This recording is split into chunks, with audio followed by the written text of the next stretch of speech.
We've already kind of touched on it, but we've set aside tonight as one where we could describe our experience, our thoughts on our programs that we went through at Central Saint Martins, which is part of UAL.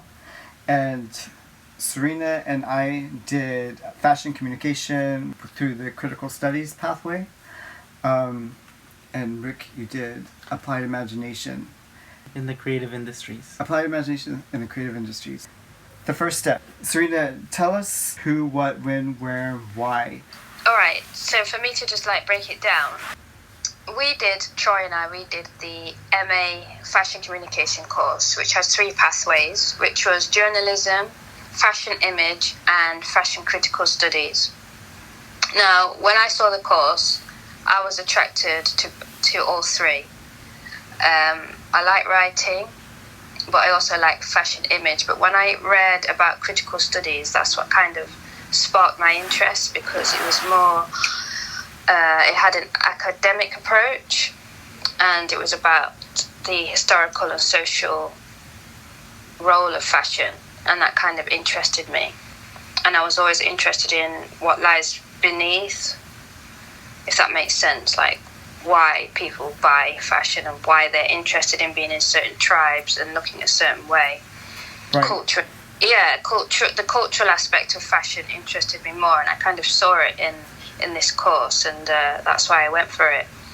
I just thought that it would also help me in the future to hone my skills in cultural studies and black studies in what I'm interested in.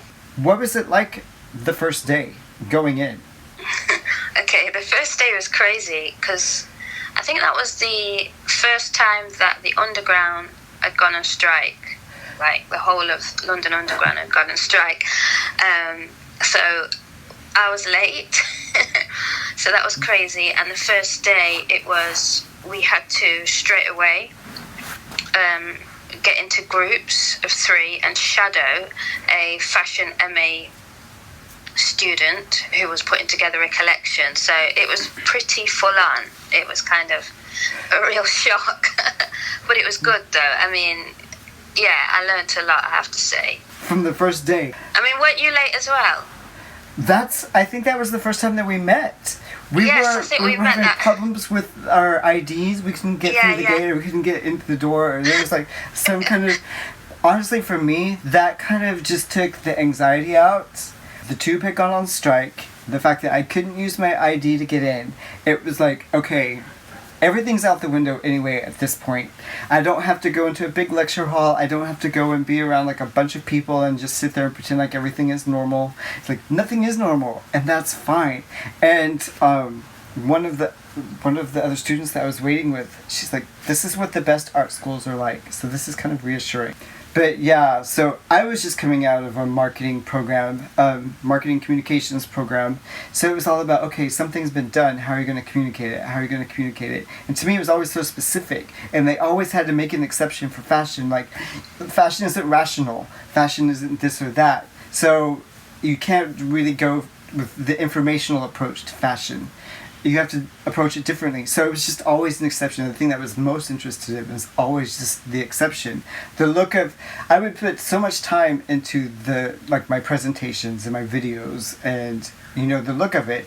And the response was always, well, we wish we could grade you on the look of it. That's not where your marks are coming from. It's like, no, I know it's fine. So it was nice to finally believe that I was going to a place where aesthetics and meaning and everything would combine into something that was too outside the box for what I had just been studying for the past 4 years.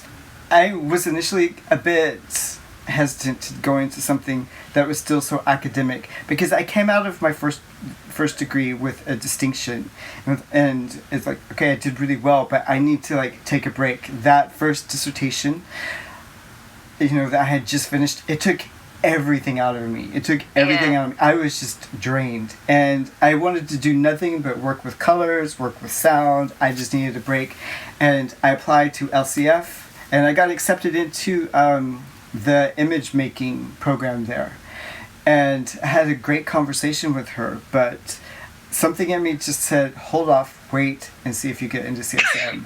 And it wasn't with the visual thing. It wasn't through the visual pathway. It was through more academics. So I think that was like another tension. And I knew that I was going to be in for like a bare knuckle, like, okay, I've got to get through this because I tend to get obsessive. I tend to get really anxious. And that was kind of, I knew what I was getting into, but that was everything I was prepared for on the first day. And I was really happy that nothing was working. And then once we got into shadowing the designer, I'm like, this is real. Like, this is like full on. And I remember approaching the designer that we approached, and his work was, I thought it was really interesting. It was really challenging, but he looked very different from the other designers that were in there, and he was kind of off on his own. And I'm like, this whole experience is a bit intimidating. Why should I be intimidated by this? So I became like the spokesperson for my group, and I went over and talked to him, and he's like, yeah, let's do it. So that was like the first day, and then we went back in, and I felt honestly like I could relate to that designer more, that I could relate to some of the other people sitting around in our critical studies pathway, just like on the first day. Because I've worked with designers. I've photographed their stuff. I've thrown fashion shows for them. I've like put together a runway exhibit for designers. That's like my world. So I mean that was very comfortable for me, and but I wasn't expecting that kind of exposure like right out the gate. I had gone to orientation, or it was like some kind of meeting where I got to see Jane for the first time. It was like with 20 other people. And I had gone with a friend who didn't end up applying to the program. And I was like, please apply, go there with me. But she was like, no, I'm too scared. This space was intimidating. My idea of what CSM would be was really intimidating. And I had just kind of like mentally shut off. Just don't overthink. Just go in and kind of make the most of it. Rick, give us a description of who you were and what your first impressions were, what your first day was like in your program. Because yours was Applied Imagination in the Creative Industries. Yeah, so I had just finished an MBA. The Applied Imagination in the Creative Industries program, I mean, that title just gets your attention right away. So when I was looking at a program, I had already completed an MA in new media / journalism, and I had completed an MBA. So the justification for going and doing another MA I really had to justify that to the school and convince them why, and mainly because they have to justify that yes, this student is eligible and he has a real reason for getting a visa, so for immigration and all of that. So we had to really think about what that program was going to be, and Applied Imagination just checked a lot of the boxes. And one of the big things that we thought of was, taking this course and melding together my two others to make something. And Applied Imagination is essentially a course where you make something. So that really worked with everything that we needed. And of course I was intimidated because it's Central Saint Martins. Why would they accept me?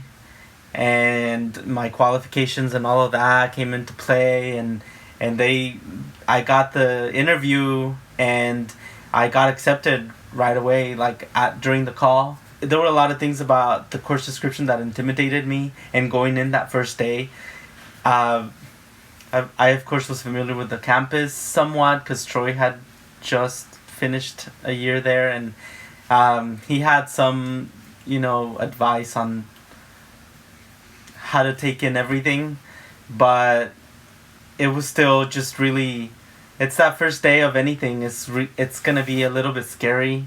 The first day we went in and we we already had a brief before we started. That first day we had another brief. We got into our groups. It was a lot of the first half of the course was group overlapping and just really challenging you to work with people and break your brain.